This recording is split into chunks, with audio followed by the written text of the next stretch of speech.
So it's not exactly a routine fleet reshuffling. It's actually one of the clearest signals in this entire conflict, and almost nobody outside the shipping industry has connected the dots yet. China just pulled its very large crude carriers out of the Middle East.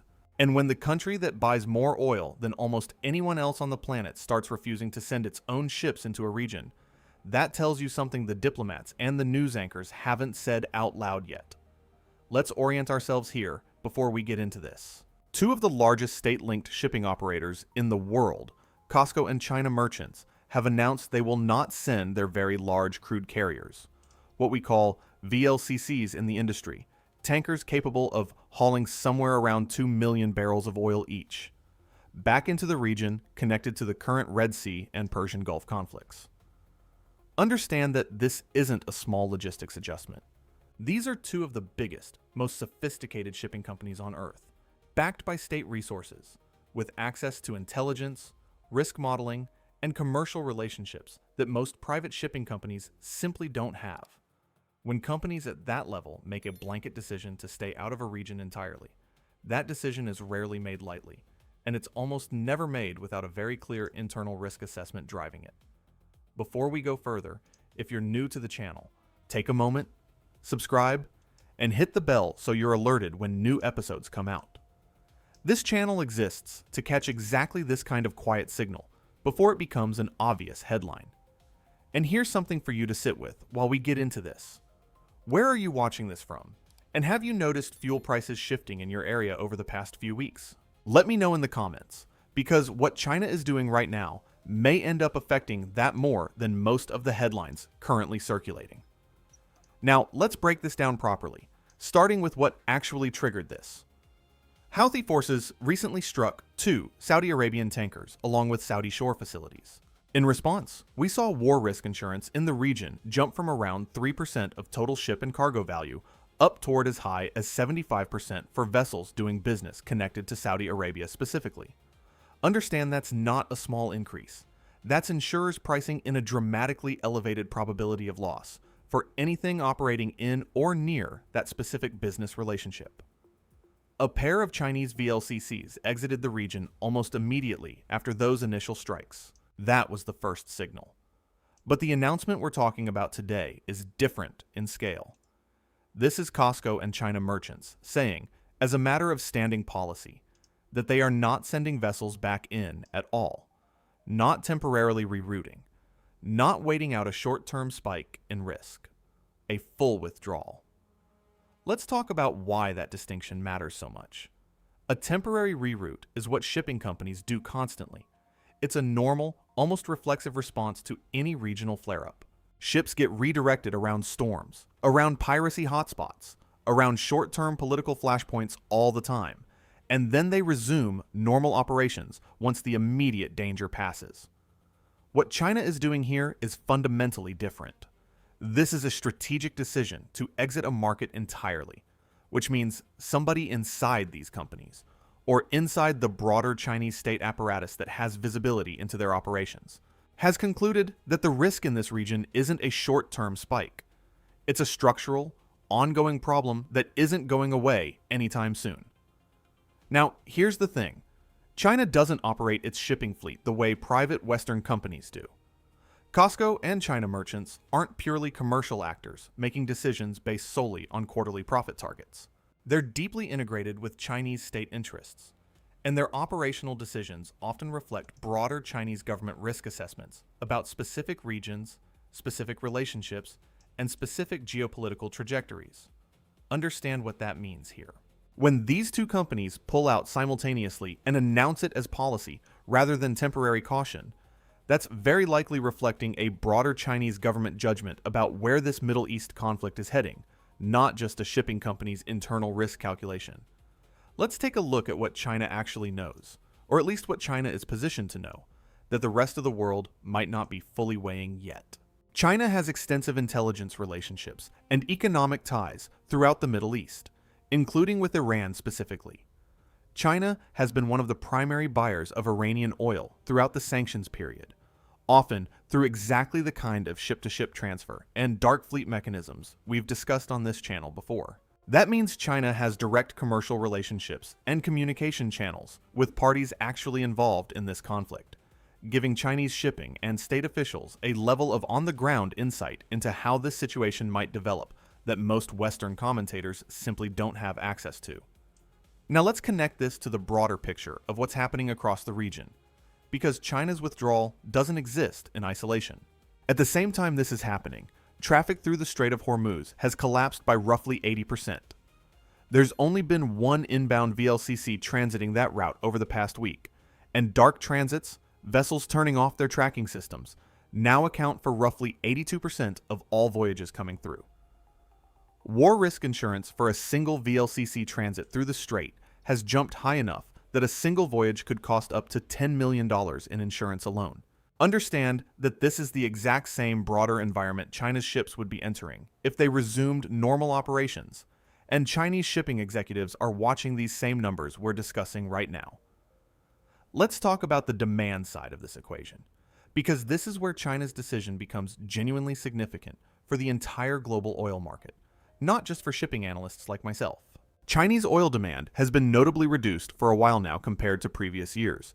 And that reduced demand has actually been one of the major reasons global oil prices haven't spiked catastrophically throughout this entire conflict. When the world's largest oil importer buys less, that softens pressure on global supply, and it's given the market some breathing room despite everything happening across the Strait of Hormuz, the Red Sea, and the Black Sea simultaneously. But here's the critical piece of this puzzle. Recent data is showing Chinese oil demand beginning to climb again. Understand what that means when you put these two facts together. China's economy is signaling increased appetite for oil at almost the exact same moment China's own tanker fleet is refusing to operate in one of the most oil-rich regions on the planet. That's not a small coincidence. That's a looming supply and demand mismatch. And in my opinion, as someone who spent years tracking vessel movement and maritime logistics, that combination is a bigger warning sign for global oil markets than most of the individual military incidents we've covered throughout this entire conflict. Let's break down exactly how that mismatch could play out in practice.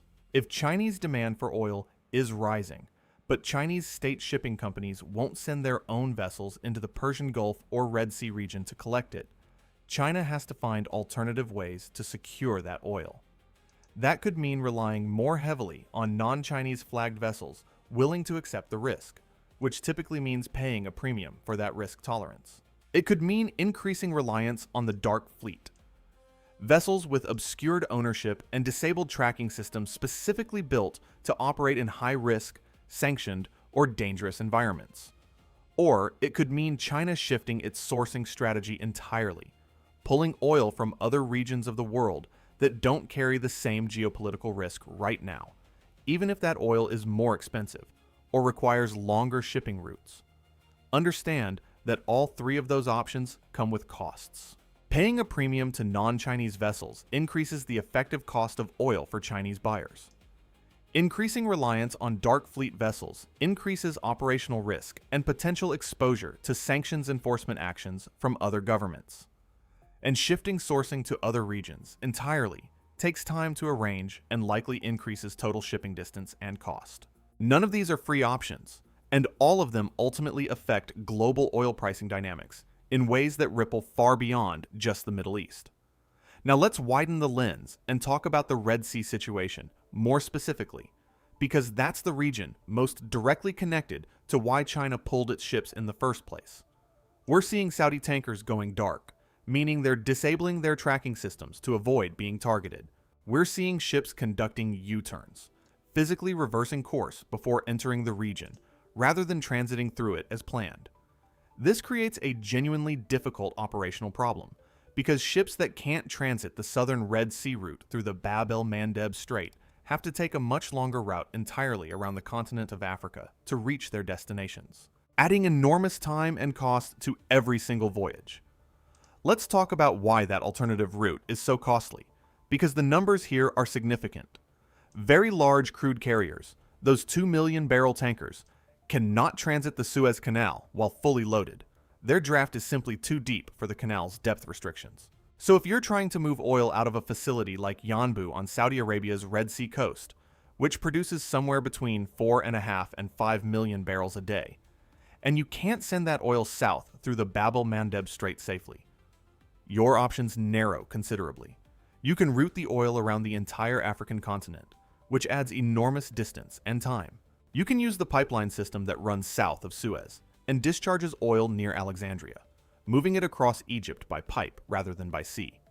Or you can use smaller Suezmax tankers, vessels specifically sized to transit the Suez Canal, to shuttle oil up to a meeting point where it transfers to a waiting VLCC on the other side, mirroring the exact ship-to-ship transfer mechanism we've discussed in other contexts throughout this conflict. Understand that all of these workarounds add what the industry calls ton miles, the total distance needed to move a single ton of cargo from origin to destination. Every additional ton mile means more fuel burned, more time at sea, more crew hours, and ultimately more cost that gets passed down the supply chain to whoever eventually buys that oil. China's decision to withdraw its tankers from this environment entirely sidesteps having to make these costly operational compromises directly, but it doesn't make the underlying oil disappear.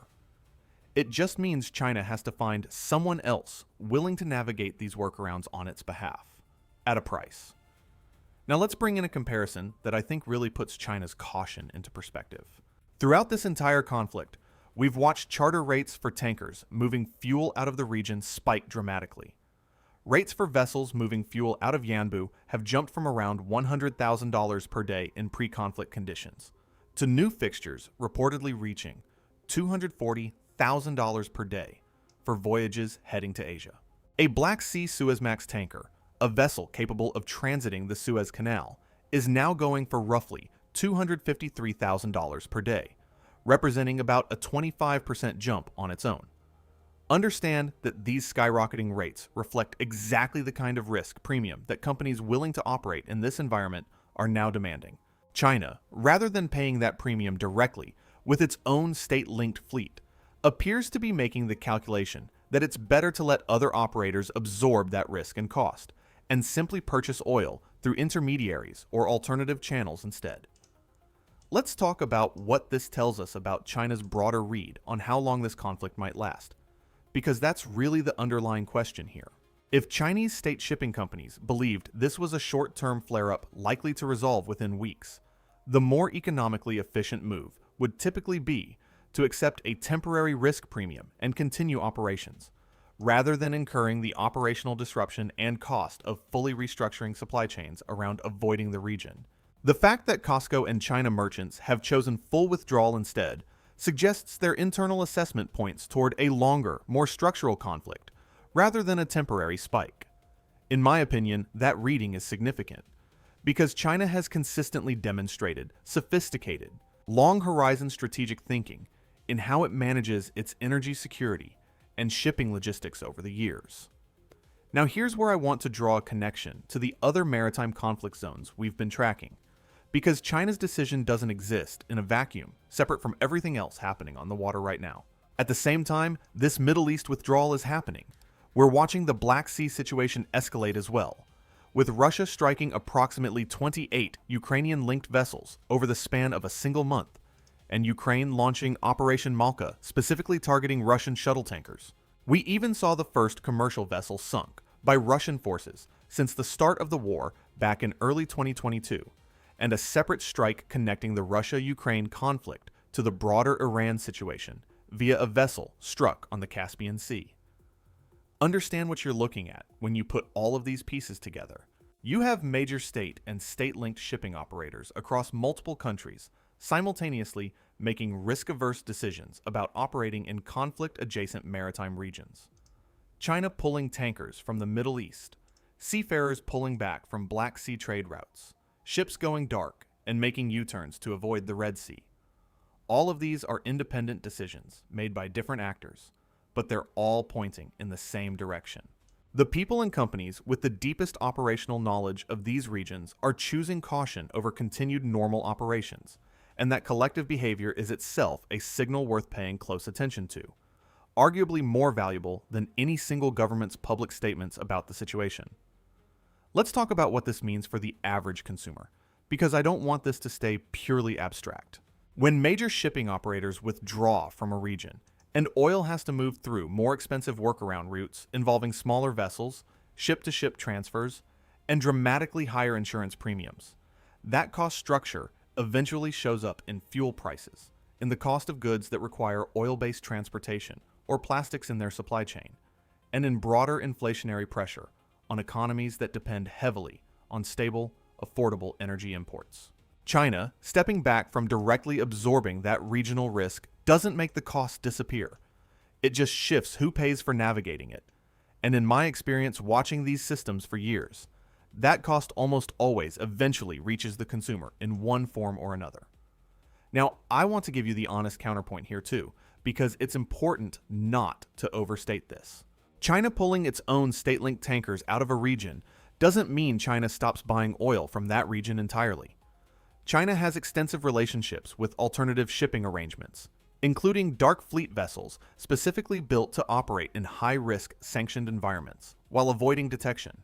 It's entirely possible, and honestly likely, that China continues receiving oil connected to this region through exactly these kinds of alternative channels, just without directly exposing its own flagship state carriers to the operational and reputational risk of operating there openly. So this isn't necessarily China exiting the oil relationship. It's China restructuring how it manages the risk around that relationship. Here's my read on the whole situation, and I want to be clear, this is my opinion, based on years spent tracking maritime logistics, vessel behavior, and how major shipping operators respond to geopolitical risk. China's decision to pull its VLCCs out of this region isn't just a shipping story, it's one of the clearest signals available right now about how seriously a major global power is taking this conflict's staying power. Governments issue public statements constantly, and those statements are often calibrated for diplomatic effect rather than genuine internal assessment. But when a state-linked shipping company makes a costly operational decision, like withdrawing an entire fleet category from a profitable trading region, that decision reflects genuine risk modeling, not diplomatic messaging. In my opinion, that makes this withdrawal a far more honest indicator of how bad this situation actually is than almost any official statement we've heard from any government throughout this entire conflict. And I think there's a broader lesson here for anyone trying to understand how these maritime conflicts actually play out in real time. The people who move physical cargo across physical water for a living, with real financial exposure on every single voyage, tend to price risk more honestly than diplomats and politicians whose statements are shaped by other considerations entirely. Watching where shipping companies actually choose to send their vessels and where they choose to pull back tells you more about the real state of a conflict than almost any press conference will. So here's the question I want to leave you with. Given that China appears to be making a long-horizon strategic bet that this Middle East conflict isn't resolving anytime soon, do you think other major shipping nations should be following China's lead and pulling their own state-linked fleets out of the region as a precaution? Or is China simply being overly cautious in a way that ends up costing global trade more than the actual risk justifies? Let me know where you land on that, and let's get a real debate going in the comments. If you got value out of this breakdown, take a moment, subscribe to the channel, and hit that bell so you don't miss the next update. Leave a comment. Share this with someone who trades commodities or follows global oil markets. And if you want to support the channel directly, hit that super thanks button below or head over to Patreon. Until the next episode.